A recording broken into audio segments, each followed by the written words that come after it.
So we continue our conversation about three-dimensional figures, and today we're going to focus on what happens when you slice through a three-dimensional figure.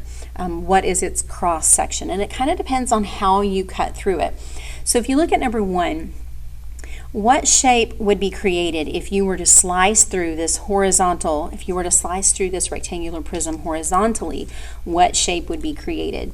Well, if you look at where the points where it crosses, right, you can't see through the middle of that, but you can imagine it would cross here and then on that back side of that. You can see that this rectangular prism, when it is sliced horizontally, will result in a rectangle. Okay, if I were to slice through it vertically, right, you would get the same thing. So if I were to take a plane and slice through it vertically, it would also be a rectangle. Now, number 3, if I take this triangular prism and I slice through it vertically, then I get this triangle, right? On the inside, it would look like this. And so if I slice through it vertically, then that triangular prism becomes a triangle. That's the two-dimensional shape you would get if you were to cut it open like that. Now, what if I slice through it horizontally? If I say take that same triangular prism and slice through it horizontally like I did in number 3. Well, in number 3, it would look like this, and now it's going to go through 4 places, and so you're going to end up with a rectangle when you slice through it horizontally.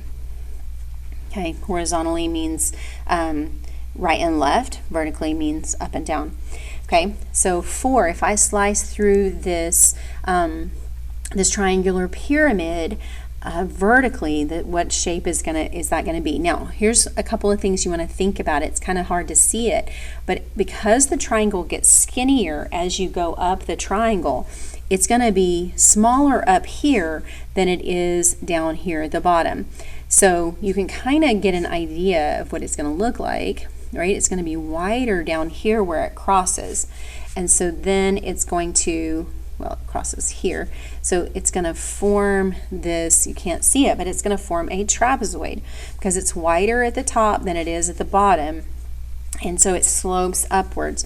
So that is going to be, if you slice through this triangular, or this pyramid, this triangular pyramid, you're going to get a trapezoid. Okay. If you slice through this cone, if you slice through it horizontally, as shown, then you're going to get a circle.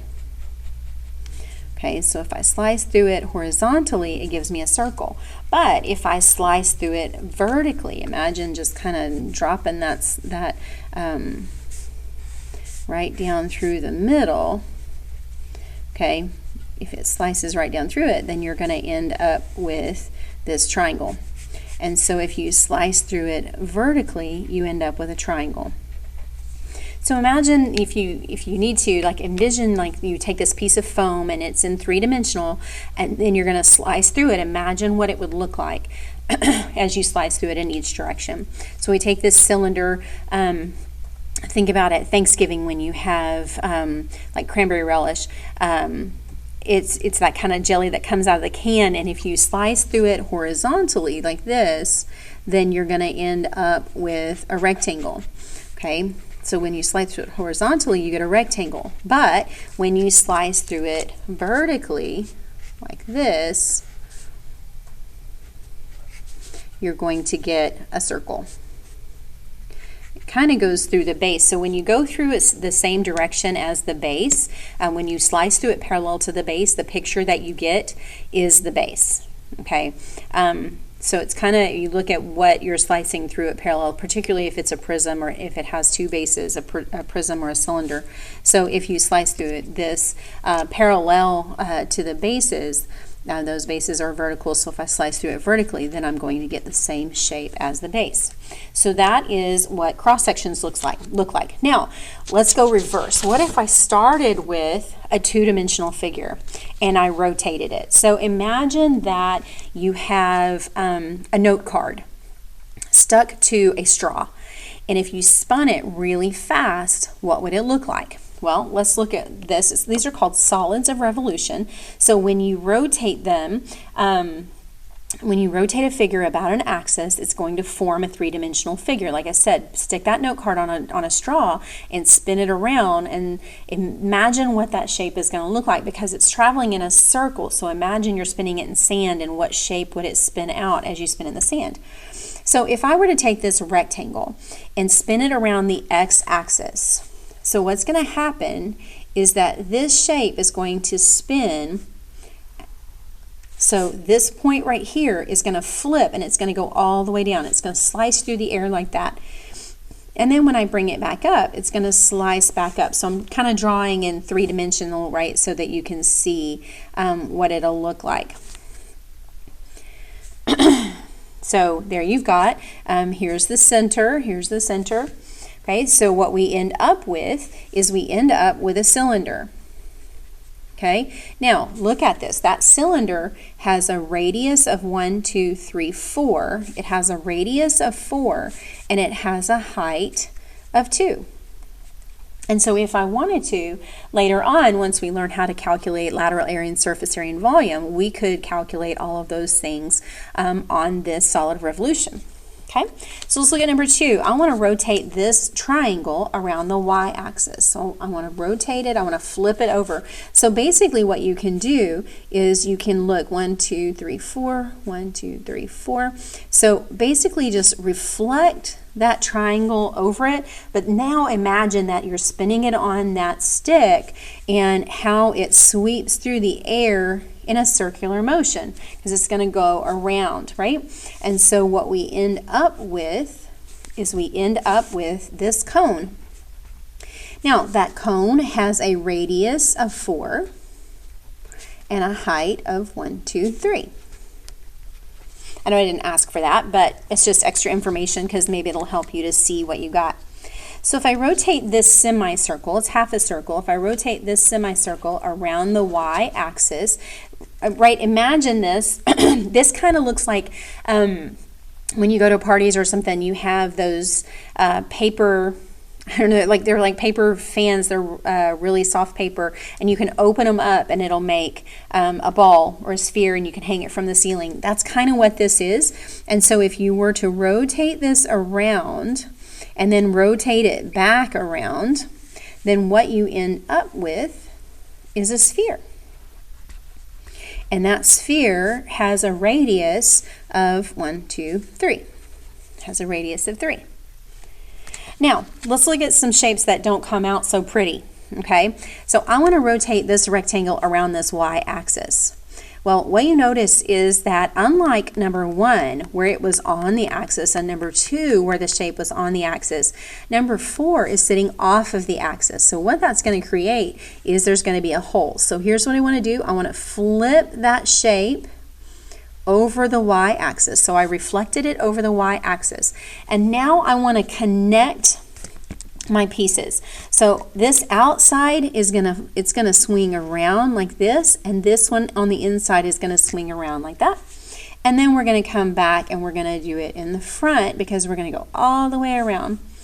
And so what we end up with is basically a big giant roll of toilet paper, like the ones that are on the holders in our bathrooms here that have the big hole in the middle and the big outside. So we have this shape.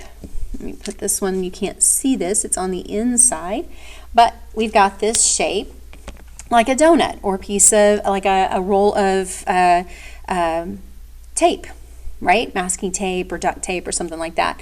And so we end up with a cylinder with a hole,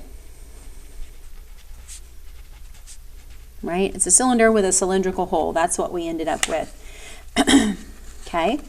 So that's one of those funny shapes that we kind of ended up with. So notice that your inside radius has a radius of 1, your outside has a radius of 4, and then it has a height of 2, 1, 2. Okay. Now, what about this shape? If I want to rotate it around the x-axis. So here's my x-axis. So I'm going to reflect the shape across through the x-axis. And then I'm going to imagine myself spinning it. So I'm going to spin, right? I'm going to spin that. I'm going to spin this.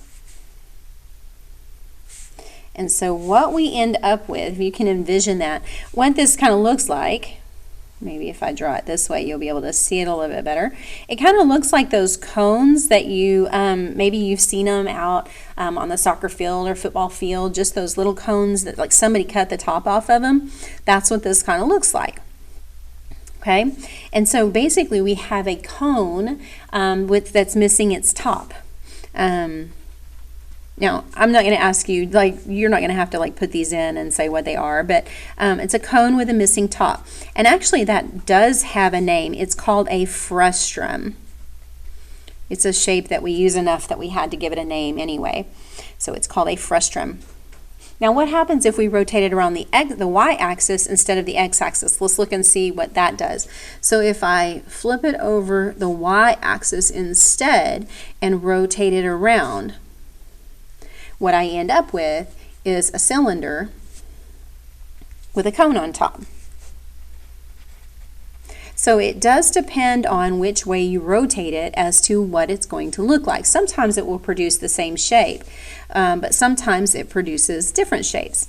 And so what you'll be asked to do is look at a two-dimensional shape and imagine that it's being spun around really fast, and what would it look like if once you, as a solid figure, what would it look like?